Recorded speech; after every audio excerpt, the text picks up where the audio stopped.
नमस्कार, आप देख रहे हैं वीके न्यूज और मैं युधिष्ठिर उपाध्याय। कुंभ ये हिंदू धर्म के लोगों की आस्था से जुड़ा हुआ एक पर्व है जिसका सबसे बड़ा मेला 12 वर्षों के अंतराल में लगता है और साथ ही 6 वर्षों के अंतराल में अर्ध कुंभ के नाम से भी इस मेले का आयोजन होता है। वर्ष 2019 में इस मेले का आयोजन प्रयागराज में 14 जनवरी से 4 मार्च तक चलेगा, जो अर्ध कुंभ मेले के नाम से जाना जाएगा। वो इसलिए क्योंकि 2 बड़े कुंभ मेलों के बीच एक अर्ध कुंभ मेला भी लगता है। इस बार साल 2019 में आने वाला कुंभ मेला अर्ध कुंभ ही है, जिसको लेकर अभी से ही तैयारियां जोरों शोरों से चल रही है। कुंभ मेले का आयोजन भारत के 4 प्रमुख तीर्थ स्थानों पर किया जाता है, जिसमें प्रयागराज, हरिद्वार, नासिक और उज्जैन शामिल हैं। कुंभ मेले में स्नान करने के लिए पूरे देश से श्रद्धालु आते हैं, लेकिन इस मेले में जो खास बात होती है वो नागा साधुओं को लेकर होती है, क्योंकि साधु महात्माओं में नागा साधुओं को हैरत भरी नजरों से देखा जाता है। साथ ही महाकुंभ, अर्धकुंभ या फिर सिंहस्थ कुंभ के बाद नागा साधुओं को देखना बहुत मुश्किल होता है। लेकिन आपने नागा साधुओं की रहस्यमय दुनिया के बारे में तो जरूर सुना होगा।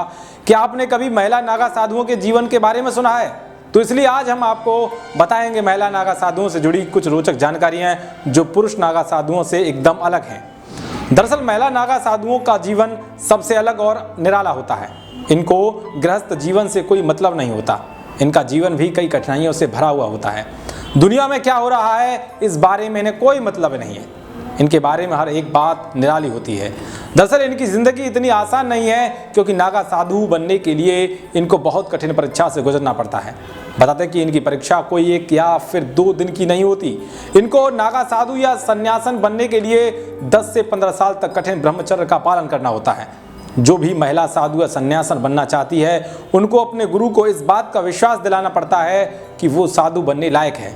साथ ही महिला नागा सन्यासन बनने से पहले अखाड़े के साधु संत उस महिला के घर परिवार और उसके पिछले जन्म की जांच पड़ताल करते हैं। सबसे चौंकाने वाली बात तो ये भी है कि नागा साधु बनने से पहले महिला को खुद को जीवित रहते हुए अपना पिंड दान करना पड़ता है और अपना मुंडन कराना होता है। फिर उस महिला को नदी में स्नान के लिए भेजा जाता है। महिला नागा सन्यासन पूरा दिन भगवान का जाप करती है और सुबह ब्रह्म मुहूर्त में उठकर शिवजी का जाप करती है। शाम को दत्तोदय भगवान की पूजा करती है। सिंहस्थ और कुंभ में नागा साधुओं के साथ ही महिला सन्यासन भी शाही स्नान करती हैं। इसके बाद दोपहर में भी भोजन करने के बाद फिर से शिवजी का जाप करती हैं। अखाड़े में भी महिला सन्यासन को पूरा सम्मान दिया जाता है। साथ ही सन्यासन बनने से पहले महिला को यह साबित करना होता है कि उसका अपने परिवार और समाज से अब कोई मोह नहीं है।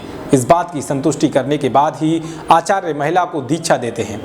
इतना ही नहीं, उन्हें नंगे साधुओं के साथ भी रहना पड़ता है। हालांकि महिला साधुओं या सन्यासन पर इस तरह की पाबंदी नहीं है कि वो अपने शरीर पर पीला वस्त्र धारण कर सकती हैं। जब कोई महिला इन सब परीक्षा को पास कर लेती है तो उन्हें माता की उपाधि दे दी जाती है। जब महिला नागा सन्यासन पूरी तरह से बन जाती है तो अखाड़े के सभी छोटे बड़े साधु संत उस महिला को माता कहकर बुलाते हैं। पुरुष नागा साधु और महिला नागा साधु में सबसे बड़ा फर्क ये है कि महिला नागा साधु को एक पीला वस्त्र लपेटकर रखना पड़ता है और यही वस्त्र पहनकर स्नान करना पड़ता है।